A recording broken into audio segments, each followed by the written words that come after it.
সংবাদ মাধ্যম থেকে শুরু করে যারা সেনাবাহিনী আমাদের জন্য লড়াই করছেন, মাতৃভূমি রক্ষা করছেন, সকলের পক্ষ থেকে আজ যে বিশ্বকবি কবিগুরু রবীন্দ্রনাথ ঠাকুরের এই জন্মদিবসে, যেটা বলতে পারেন আমাদের ভাষা সংস্কৃতিরও একটা জন্মদিবস, যে যেভাবে দেখেন, কারণ রবীন্দ্রনাথ ঠাকুর ছাড়া আমরা কিছু ভাবতে পারি না। আকাশের মেঘ কালো, আধারের ভুকুটিও আছে,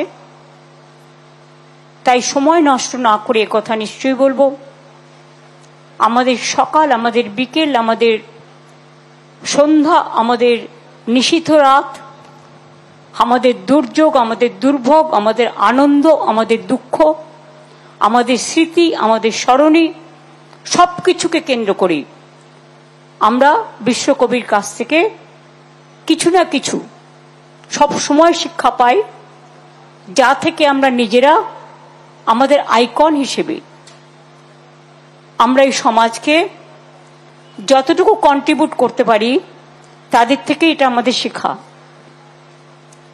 কিন্তু আমার সবচেয়ে খারাপ লাগে, বিশ্বকবি রবীন্দ্রনাথ ঠাকুরের জন্মদিবসে আমরা একটু রবীন্দ্র চর্চা করি, বেশি করে করতেই হয়, যেহেতু এটা একটা অন্যতম দিবস বা 22শে শ্রাবণ। কিন্তু অন্য দিনগুলোতে আমরা এখন একটু আমাদের এইসব চর্চার কদর কমিয়ে দিয়েছি। এমনকি সিরিয়ালগুলোতেও আমি দেখি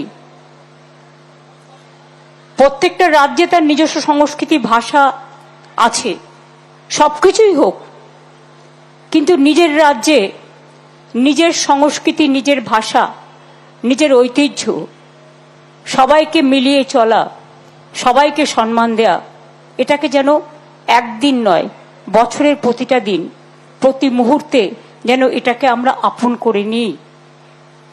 আজকে আমার একটি কথাই বলা, বিশ্বকবি রবীন্দ্রনাথ ঠাকুর আমাদের শিখিয়েছেন, নাই নাই ভয়, হবে হবে জয়। অথবা আমি ভয় করব না, ভয় করব না, দুবেলা মরার আগে মরবো না ভাই, মরবো না। অথবা বাঁধ ভেঙে দাও, বাঁধ ভেঙে দাও, ভাঙো। অথবা নিশিদিন ভরসা রাখি, সবেই হবে। অথবা যদি বলি, হেমর তীর্থপূর্ণ চিত্তে জাগরে ধীরে, এই ভারতের মহামানবের সাগর তীরে। সবাই ভালো থাক, দেশ ভালো থাক, মানুষ ভালো থাক। আজকে যে শিল্পীরা, গুণী শিল্পীরা এসছেন, বাংলার বিখ্যাত শিল্পীরা, তাদের সকলকে নত মস্তকে আমার প্রণাম জানিয়ে, অনেক শ্রদ্ধার্ঘ্য নিবেদন করে, রবীন্দ্র প্রেমীদের সকলকে, যারা বাড়িতে বসেও শুনছেন, সবাইকে বলবো ভালো থাকুন, সুস্থ থাকুন, শান্ত থাকুন। আমরা অপেক্ষা করব এখন যারা আমাদের সঙ্গীত শিল্পীরা এসছেন, রবীন্দ্রসঙ্গীত গাইবেন, তাদের গান শোনার জন্য।